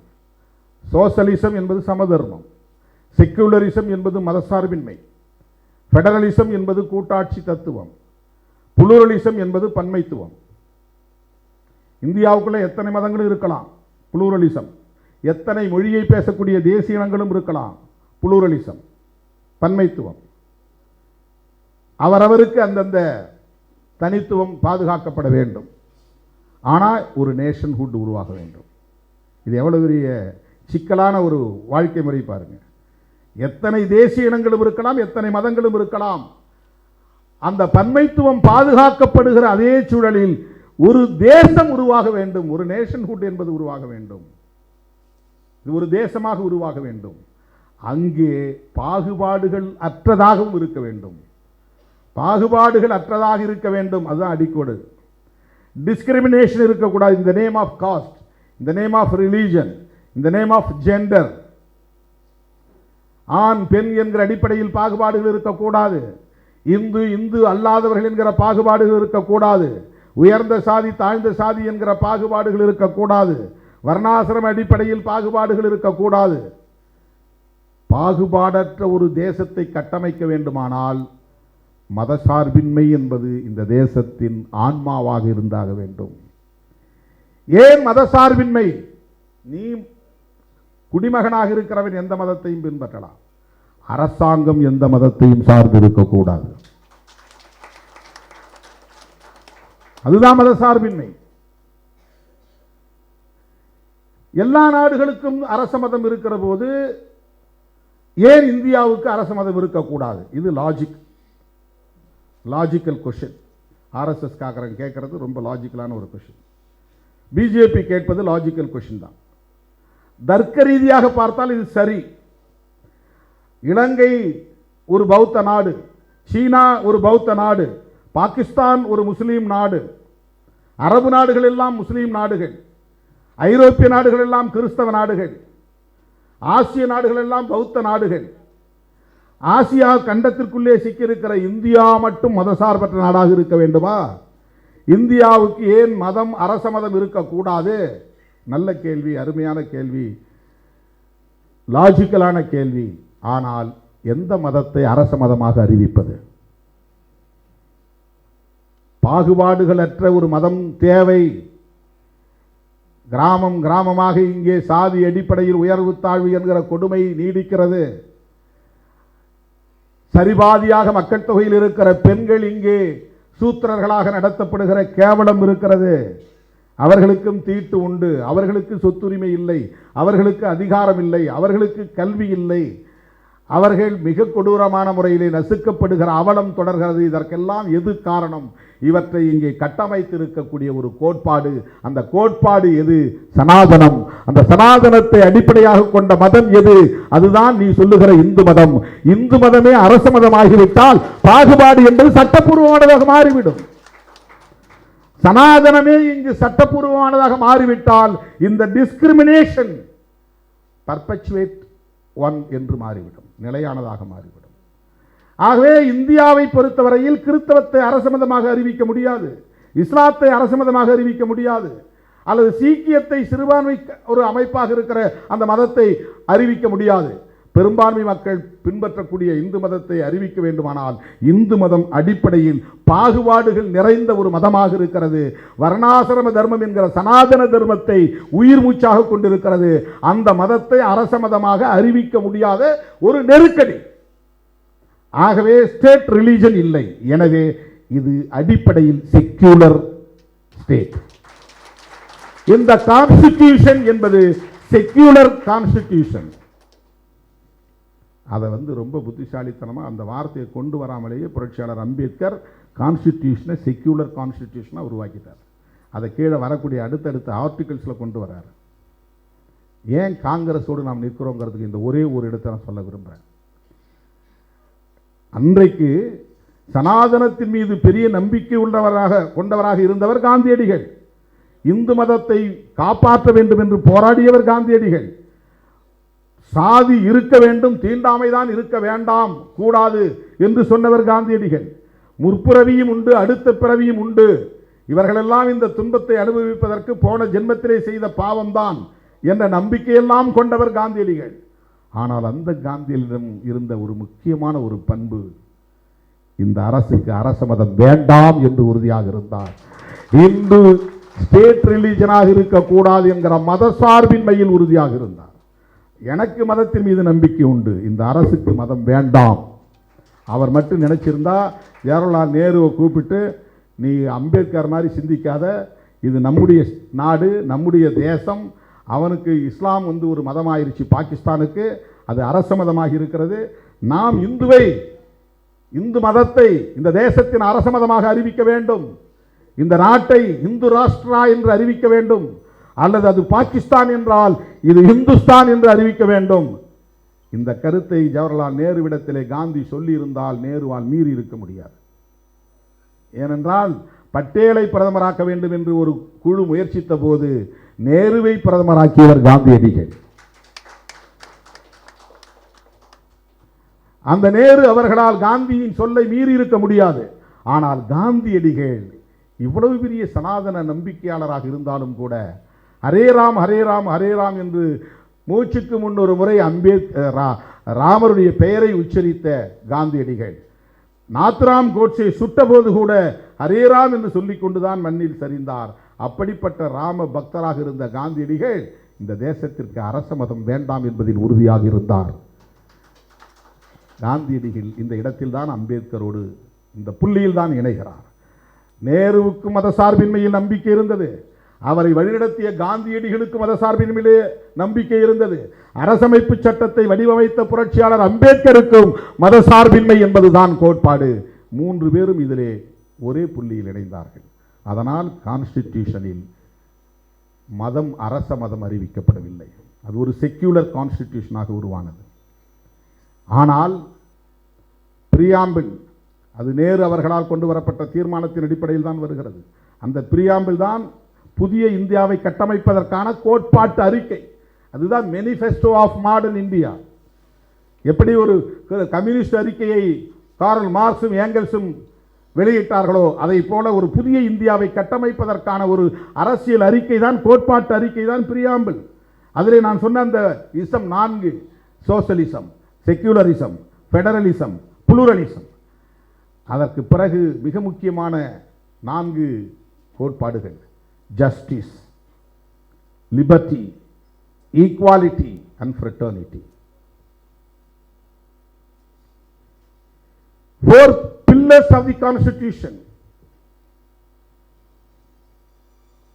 இந்த 4ம் தான் அரசமைப்பு சட்டத்தின் மிக முக்கியமான அடிப்படை கூறுகள். அதுல செக்யூலர் என்கிற எந்த வேர்டும் இல்லை. இந்த 4 கோட்பாடுகளையும் அந்த 4 இசத்திலும் கிடையாது. அது கான்ஸ்டிடியூஷன்ல செக்யூலர்ங்கிறது இல்லை.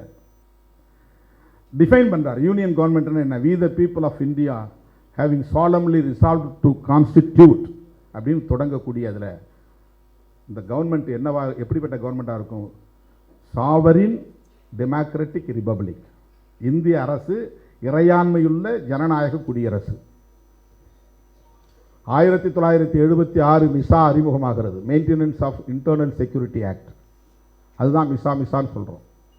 இந்திரா காந்தி தேர்தலில் தோற்று போகிறாங்க. வழக்கிலையும் அவங்க தோல்வியை உறுதிப்படுத்துகிறாங்க. அவங்க அதிகாரத்தை தக்க வைக்கணும்னு ஒரு முடிவெடுத்து அவங்க குடியரசுத் தலைவரை பயன்படுத்தி மிசாவை கொண்டு எதிர்க்கிற எல்லா எதிர்க்கட்சி தலைவர்களையும் சிறைப்படுத்தி 20 அம்ச திட்டத்தை கொண்டு வராங்க.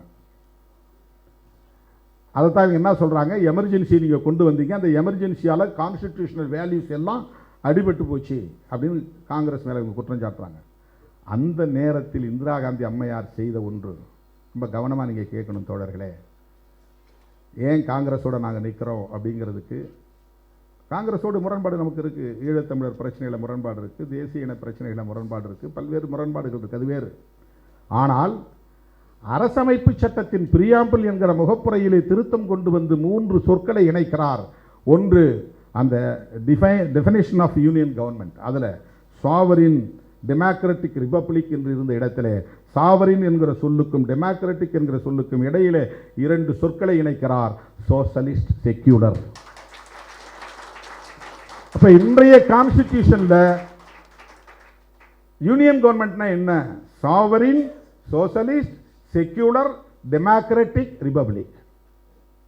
இறையாண்மையுள்ள, சமதர்மம் உள்ள, மதசார்பற்ற ஜனநாயக குடியரசு. இதுதான் டெல்லியில் இருக்கிற யூனியன் கவர்மெண்ட். இந்த சோசலிஸ்ட், செக்யூலர்ங்கிற 2 வார்த்தை அவர்களுக்கு உறுத்துகிறது. 3வது வார்த்தை என்னன்னா, ஃப்ரெட்டர்னிட்டி என்பதை விவரிக்கிற இடத்துல இன்டெகிரிட்டி என்கிற ஒரு வார்த்தையையும் இந்திரா காந்தி அம்மையார் இணைக்கிறார். 3 சொற்கள்: சோசலிஸ்ட், செக்யூலர், இன்டெகிரிட்டி. இந்த இன்டெகிரிட்டியை பற்றி அவனுக்கு கவலை இல்லை. இந்த சோசலிஸ்ட், செக்யூலர் 2ஐயும் எடுக்கணும். பாரதிய ஜனதா கட்சியை சார்ந்த டாக்டர் சுப்பிரமணிய சுவாமி வழக்கே போட்டார், இந்த 2 சொல்லையும் எடுக்கணும் அப்படின்னு. எந்த அளவுக்கு அவங்க கான்ஸ்டிடியூஷனை நீர்த்து போக செய்ய வேண்டும் என்பதில் உறுதியாக இருக்கிறார்கள், தெளிவாக இருக்கிறார்கள். பல அமைப்புகள் அப்படி புதுசாக நாங்களே கான்ஸ்டிடியூஷன் உருவாக்கிட்டோன்னு உத்தரப்பிரதேசத்தை அறிவித்தான். இந்த தேர்தலுக்கு முன்னால் சங்கராச்சாரியார் சபான்னு ஒரு அமைப்பு, அந்த அமைப்பு அறிவிச்சது 2024 தேர்தலில் மீண்டும் பிஜேபி தான் ஆட்சிக்கு வரும். ஆட்சிக்கு வந்தால் நாங்கள் எழுதியிருக்கிற இந்த டிராஃப்டிங் கமிட்டி கான்ஸ்டிடியூஷன், அந்த டிராஃப்டிங் கான்ஸ்டிடியூஷன் டிராஃப்டட் கான்ஸ்டிடியூஷன் தான் சட்டமாக போகுது. அது நடைமுறைக்கு வந்துச்சுன்னா டெல்லி தலைநகரமாக இருக்காது, காசி தான் தலைநகரமாக இருக்கும். இப்போ பறக்கிற இந்த கொடி தேசிய கொடியாக இருக்காது, ஸ்வஸ்திக் போட்ட காவி கொடி தான் தேசிய கொடியாக இருக்கும். முஸ்லீம்கள், கிறிஸ்தவர்கள் இந்த நாட்டில் வாழலாம், பிஸ்னஸ் பண்ணலாம், ஓட்டு போட முடியாது. இதெல்லாம் கான்ஸ்டிடியூஷனில் அவன் எழுதின இந்த டிராஃப்டில் சொல்லியிருக்கிறான். அதை அனௌன்ஸ் பண்ணான் ஒருத்தன். அதில் 2 பேர் ரிட்டையர்டு சுப்ரீம் கோர்ட் ஜட்ஜஸ் வேறு கமிட்டியில் இருக்கிறாங்க. நாம் வேறு என்னவோ பார்த்துட்டு உட்காந்துருக்கோம், வெறும் எலக்டோரல் பாலிடிக்ஸ் மட்டும் பார்த்துருக்கோம். அவங்க எந்த அளவுக்கு ஐடியாலஜிக்கலாக வேலை செஞ்சுட்டு இருக்கிறாங்க, எவ்வளவு தொலைநோக்கு பார்வையோட வேலை செய்து கொண்டு இருக்கிறார்கள். அப்போ சோசலிஸ்ட், செக்யூலருங்கிறத அவங்க கண்ணை உறுத்தக்கூடிய நெருடல். இதை கொண்டு இணைச்சது இந்திரா காந்தி அம்மையார். மிசா காலத்திலே கொண்டு சேர்த்தார். இன்னும் 10 வருஷத்துக்கு பின்னால் ஆர்எஸ்எஸ் காரன் ஆட்சிக்கு வந்தாலும் வருவான், அவன் வெளிப்படையாக ஸ்டேட் ரிலீஜன் அறிவிக்கிறதுக்கு வாய்ப்பு இருக்குது. அதை இப்போவே நாம் உறுதிப்படுத்தணும். ஏற்கனவே இம்ப்ளைடு தான் என்றாலும் கூட அதை எஸ்டாப்ளிஷ் பண்ணணும் என்கிற அடிப்படையில் ஏற்கனவே ஸ்டேட் ரிலீஜன் இல்லை என்பதை கூட அதை உறுதிப்படுத்தணும் என்பதற்காக செக்யூலர் என்கிற வார்த்தையை இணைத்தவர் இப்போ நேருவுக்கும் மதசார்பின்மையிலே நம்பிக்கை இருக்கிறது, அவருடைய மகள் இந்திரா காந்தி அம்மையாருக்கு மதசார்பின்மையிலே நம்பிக்கை இருக்கிறது, இன்றைக்கு அவருடைய பேரன் ராகுல் காந்திக்கு மதசார்பின்மையிலே நம்பிக்கை இருக்கிறது. அதனால்தான் நேருவின் கொள்ளு பேரனாக இருக்கிற ராகுல் காந்தி கான்ஸ்டிடியூஷனை எடுத்து உயர்த்தி பிடிக்கிறார். கான்ஸ்டிடியூஷன் என்பதுதான் இன்றைக்கு இந்த புதிய தேசத்தை கட்டமைப்பதற்கான ஒரு கோட்பாட்டு அறிக்கை. அதற்கு நேர் எதிரான கும்பல் ஆட்சி பீடத்தில் அமர்ந்திருக்கிறது. அதனுடைய வேல்யூஸ், அதனுடைய விழுமியங்கள் மெல்ல மெல்ல நீர்த்து போக செய்கிறார்கள். 1-2 சொல்றேன். 370 ரிப்பீல் பண்ணது, இது கான்ஸ்டிடியூஷன் மீது நடத்தப்பட்ட கொடும் தாக்குதல். ஜம்மு காஷ்மீரை உடைச்சி யூனியன் டெரிட்டரியா மாத்தினது, இது கான்ஸ்டிடியூஷனுக்கு எதிரான தாக்குதல். EWS economically weaker section act, SC/STக்கு இடஒதுக்கீடு சட்டம் கிடையாது, தனி சட்டம் இல்லை. ஓபிசிக்கு இடஒதுக்கீடு இருக்கிறது, தனி சட்டம் கிடையாது. ஓபிசிக்கு இடஒதுக்கீடு மண்டல் பரிந்துரை மூலம் தான் வந்துச்சு. மண்டல் பரிந்துரை வருவதற்கு முன்னால் காக்கா கலேல்கார் கமிஷன் வந்தது. காக்கா கலேல்கார் கமிஷன் யார் ஆள வந்ததுன்னா அம்பேத்கரால் வந்தது. அவர் ரிசைன் பண்ண பிறகு ஏற்பட்ட ஒரு தாக்கத்தின் விளைவாக பாராளுமன்றத்தில் எதிரொலித்தது. அதனால ஓபிசி மக்களுடைய சோசியல் ஸ்டேட்டஸ் என்ன, எக்கனாமிக்கல் ஸ்டேட்டஸ் என்ன என்பதை கண்டறிவதற்காக போடப்பட்ட ஒரு கமிஷன், காக்கா கலேல்கர் கமிஷன், ஓபிசி நிலைமையை கண்டறிவதற்கு. அது நடைமுறைப்படுத்தப்படலை. ஏன்னா காங்கிரஸுக்குள்ள RSS சக்திகள் இருந்தார்கள், அதனால் நடைமுறைப்படுத்தப்படலை. அப்புறம் பிஜேபி தனியாக வந்துருச்சு கட்சி. அதனால் இதில் இருந்தவங்களாம் நிறைய பேர் வெளியே போயிட்டாங்க. காங்கிரஸில் கொஞ்சம் ட்ரெயின் ஆயிடுச்சு, அந்த சக்திகள்லாம் வெளியே போயிட்டாங்க. அதன் பிறகு VP சிங் ஆட்சி காலத்தில் மண்டல் பரிந்துரை நடைமுறைக்கு வருது. அப்போ உற்ற துணையாக இருந்தது யார்? இந்தியா முழுக்க ஓபிசிக்கு இடஒதுக்கீடு கொடுக்கலாம் என்பதை ஆதரித்தவர்கள் தலித்துகளும் பழங்குடிகளும் தான். ராம்விலாஸ் பாஸ்வான் கூடவே இருந்தார். மாயாவதி உட்பட அத்தனை தலித் தலைவர்களும் அம்பேத்கர் இயக்க தலைவர்களும் அதை வரவேற்றார்கள். எதிர்த்தது யார்? ஓபிசி சமூகத்தை சார்ந்த இளைஞர்கள் சிந்திக்க வேண்டும். எதிர்த்தவர்கள் RSS, பிஜேபி, அத்வானி தலைமையிலே ரத யாத்திரை நடந்தது. ரத யாத்திரையை மண்டல் பரிந்துரையை எதிர்த்து நடந்தது. VP சிங் ஆட்சியை கவிழ்த்தார்கள். மண்டல் பரிந்துரை நடைமுறைப்படுத்தக்கூடாது என்று எதிர்த்தார்கள். அதுவே பெரிய வன்முறையில் போய் முடிந்தது. அந்த எழுச்சி தான் பாபர் மசூதியை போய் இடித்தது. அந்த ரத யாத்திரை தான் பிஜேபி ஆட்சிக்கு வருவதற்கு வழிவகுத்தது. ரத யாத்திரை எதை எதிர்த்து வந்தது? மண்டல் பரிந்துரையை எதிர்த்து வந்தது. அப்படிப்பட்ட பிஜேபியோடு ராமதாஸ் போன்றவர்கள் கூட்டணி வைத்திருக்கிறார்கள். இவர்கள் பிசி, ஓபிசி, எம்பிசிக்கு ஆதரவானவர்களா என்பதை எண்ணி பார்க்க வேண்டும்.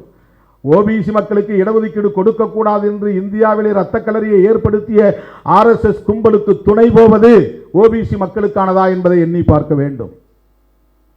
அன்றைக்கு அவர்களுக்கு எதிராக இருந்தவர்கள், VP சிங்குக்கு ஆதரவாக இருந்தவர்கள் தலித்துகள் தான், தலித் அமைப்புகள் தான். அன்றைக்கு நாங்கள் தேர்தல் புறக்கணிப்பிலே இருந்த காலம் மதுரையிலே RSS கும்பலை எதிர்த்து நாங்கள் அறிக்கைகள் வெளியிட்டிருக்கிறோம், சுவரொட்டிகள் ஒட்டியிருக்கிறோம். 69% இடஒதுக்கீட்டுக்கு பாதுகாப்புக்காக பல போராட்டங்களை மதுரையிலே நடத்தியிருக்கிறோம். சைக்கிள் பேரணி நடத்தியிருக்கிறோம்.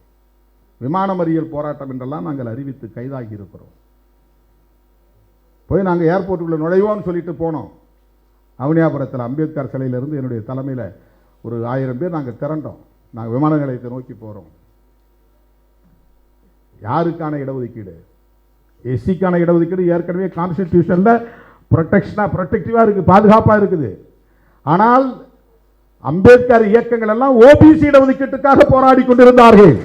ஆனால் இன்றைக்கும் ஓபிசி தலைவர்கள் தான் அமித்ஷா, மோடி உட்பட RSSக்கு சேவை செய்து கொண்டிருக்கிறார்கள். சனாதனத்தை இங்கே பாதுகாப்பதற்கு போராடி கொண்டிருக்கிறார்கள். அருமை தோழர்களே, EWS அதாவது எக்கனாமிக்கலி வீக்கர் செக்ஷன் என்கிற முன்னேறிய சாதியில் உள்ள பொருளாதாரத்தில் நலிவடைந்தவர்களுக்கு இடஒதுக்கீடு, அதற்கு ஒரு சட்டம் வந்து விட்டது. ஓபிசிக்கு சட்டம் இல்லை, SC/STக்கு சட்டம் இல்லை. அது ஒரு தாக்குதல். அரசமைப்பு சட்டத்தின் அனைத்து விழுமியங்களையும் நீர்த்து போக செய்யக்கூடிய வகையில் புதிய புதிய நடவடிக்கைகளை மேற்கொண்டு வருகிறார்கள். சோஷியல் ஜஸ்டிஸ், சமூக நீதி, அதுதான் சமூக ஜனநாயகத்திற்கான அடிப்படை. சமூக ஜனநாயகம் என்ன? ஒரு ஓட்டு சொன்னார் ஆழி செந்தில்நாதன், 1 மேன் 1 vote 1 வேல்யூ. இது பொலிட்டிக்கல் டெமோக்ரஸி. ஒரு மனுஷனுக்கு ஒரு ஓட்டு, ஒரே மதிப்பு. அம்பானி போட்டாலும் அதுதான், நான் போட்டாலும் அதுதான்.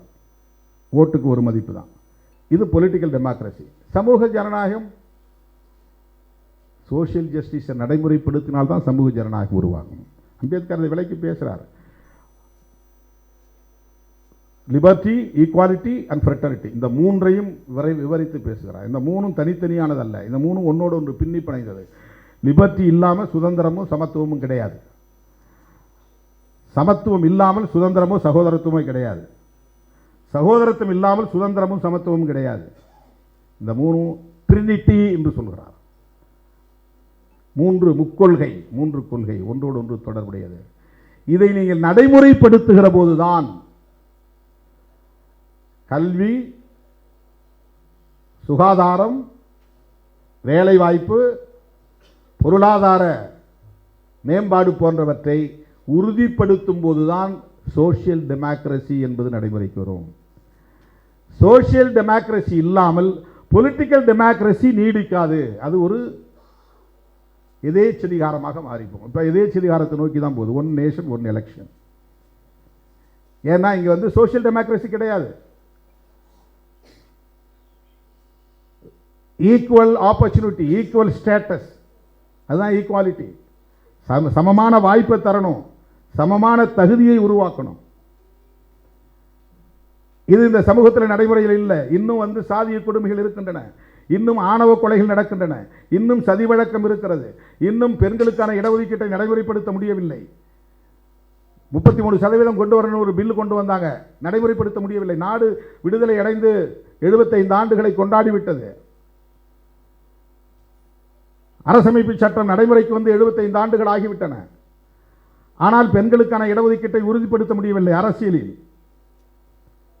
சட்டமன்றத்தில், நாடாளுமன்றத்தில். அப்போ சோஷியல் டெமோக்ரசி இல்லை. சோஷியல் டெமோக்ரசி இல்லைன்னா பொலிட்டிக்கல் டெமோக்ரசி நீடிக்காது. அது எதை நோக்கி போகும்? எதேச்சதிகாரத்தை நோக்கி போகும், ஆட்டோக்ரசியை நோக்கி போகும், அதிபர் ஆட்சி முறையை நோக்கி போகும். அம்பேத்கர் வடிவமைத்திருக்கிற அரசமைப்பு சட்டம் பார்லிமெண்டரி டெமோக்ரசி என்கிற நாடாளுமன்ற ஜனநாயகத்தை அடிப்படையாக கொண்டது. அமெரிக்காவுக்கு இங்கே உள்ள வித்தியாசம் அதுதான். அது குடியரசுத் தலைவரை முதன்மைப்படுத்துகிற அரசமைப்பு சட்டம். நாடாளுமன்றத்துக்கு முக்கியத்துவம் கிடையாது. அந்த பிரசிடென்ட் என்ன சொன்னாலும் அதுதான் சட்டம், அதுதான் முக்கியமானதாக கருதப்படும். அவன் வந்து டிசிஷன் எடுக்க முடியும். அவர் தான் அங்கே ஆட்சி தலைவர். இங்கே வந்து ஆட்சி நிர்வாக தலைவர் பிரதமர். பிரதமர் யார்? ஒரு சாதாரண நாடாளுமன்ற உறுப்பினர். அவரும் one among the parliament member. பிரதமருங்கிறவர் தனியான ஒரு பதவி கிடையாது. அவர் வந்து உறுப்பினர்களில் ஒரு உறுப்பினர். அவர் இப்போ அவரும் வந்து அங்கே சாதாரண உறுப்பினர் மாதிரி உட்காரணும் உள்ள.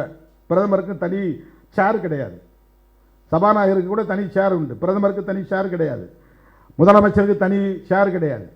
முதலமைச்சரும் ஒரு சட்டமன்ற உறுப்பினர் தான். அவைக்கு போனான் ஸ்பீக்கர் தான் தனி நாற்காலி, அவையை நடத்தக்கூடிய அவைத்தலைவர். முதலமைச்சர் யார்? சாதாரணமான சட்டமன்ற உறுப்பினர் தான். அவங்க கட்சி அவர் கையில் அந்த முதலமைச்சர் அதிகாரத்தை கொடுத்துருக்கு, அவ்வளவுதான்.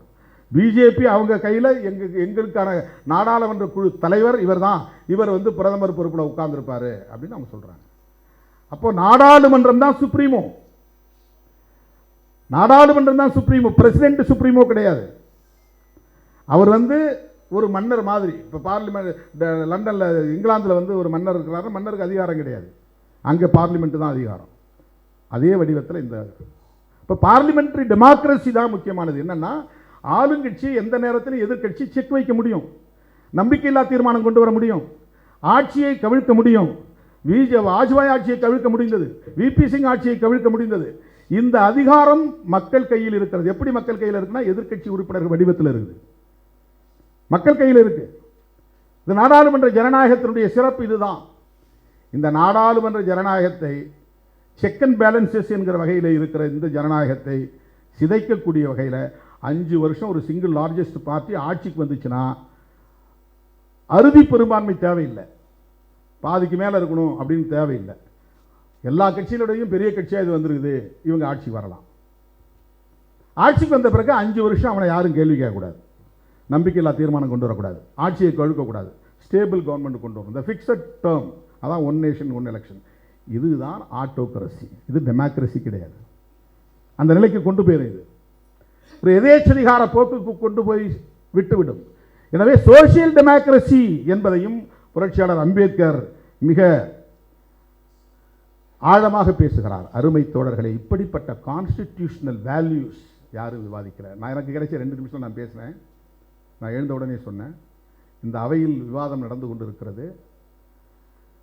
அம்பேத்கருக்கு எதிராக, அம்பேத்கருக்கு துரோகம் இழைத்தவர்கள் யார், நீயா நானா என்ற விவாதம் தான் இங்கே நடந்து கொண்டிருக்கிறதே தவிர, இந்த 75 ஆண்டு காலத்தில் அரசமைப்பு சட்டம் எந்த அளவுக்கு நடைமுறையில் இருக்கிறது என்பதை யாரும் பேசவில்லை என்று நான் பதிவு செய்தேன். என்னுடைய உரையில் எனக்கு கிடைச்ச 3 நிமிஷம் அதை நான் பதிவு செய்தேன். காங்கிரஸ் விமர்சிக்கிறோம் என்கிற பெயரில் மோடி, அமித்ஷா அவர்கள் அவருடைய ஆழ்மனதில் புறையோடி கிடந்த அம்பேத்கர் மீதான வெறுப்பை வெளிப்படுத்தி இருக்கிறார். அம்பேத்கர் அம்பேத்கர் அம்பேத்கர் அம்பேத்கர் 7 முறை சொல்கிறார். 2 தடவை சொன்னால் கூட பரவாயில்ல. அம்பேத்கர் அம்பேத்கர் சொல்கிறது தான் ஒரு ஃபேஷனாக போச்சு அப்படின்னு சொல்லியிருந்தா கூட அது கடந்து போயிருக்கும். அம்பேத்கர் அம்பேத்கர் அம்பேத்கர், நாடே அம்பேத்கர் பெயரை உச்சரிக்கிறது என்று அவருக்கு ஒரு இரிட்டேஷன் இருக்கு, தாங்கிக் கொள்ள முடியல, ஒரு ஒவ்வாமை, அலர்ஜி. இது எப்படி நிகழும்? வீர சவர்கர் வீர சவர்கர் வீர சவர்கர் சொன்னால் உனக்கு மகிழ்ச்சியாக இருக்கும்ல?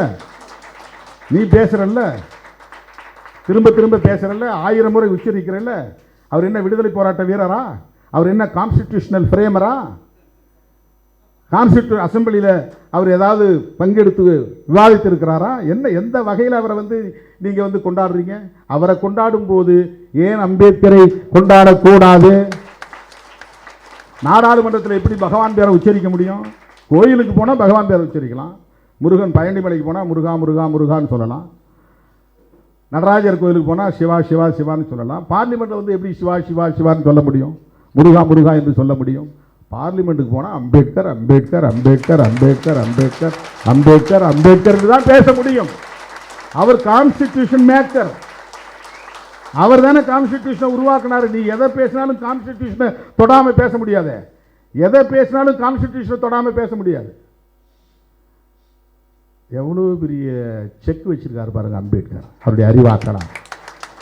எந்த அம்பேத்கர் நீ தொடக்கூட முடியாத, தீண்டப்படாதவன் நீ அவமதித்தாயோ, அந்த அம்பேத்கர் பெயரை நாள்தோறும் உச்சரித்தாக வேண்டிய ஒரு கட்டாயத்தை அவர் ஏற்படுத்தி இருக்கிறார். எவ்வளவு பெரிய புரட்சி, எவ்வளவு பெரிய புரட்சி. அப்போ அமித்ஷா ஆத்திரத்தில் சொல்கிறாரு. அது அந்த மனசுக்குள்ள ஆழ் மனதில் காங்கிரஸை விமர்சிக்கிறோம்னு நினச்சிக்கிட்டே பேசிட்டு போனவர், அம்பேத்கர் அம்பேத்கர் என்ன அவர் பெரிய கடவுளா, என்ன அம்பேத்கர் அம்பேத்கர்ன்றீங்க அப்படின்னு அதுக்கு ரூமுக்குள்ளே சொல்லியிருப்பார். இங்கே அவையிலையும் சொல்லிட்டார். அவர் ரூமுக்குள்ளே சொல்லியிருப்பார். எப்போ பார்த்தாலும் இவனும் அம்பேத்கர் அம்பேத்கர்ன்றானு, என்னையா பெரிய தொல்லையாக போச்சுன்னு உள்ளே சொல்லியிருப்பார். அந்த எரிச்சலோடு வந்தவர் இங்கேயும் உணரிட்டார். ஆகவே 1000 முறை உச்சரிப்போம் அம்பேத்கர் பெயரை, திரும்ப திரும்ப உச்சரிப்போம் அம்பேத்கர் பெயரை.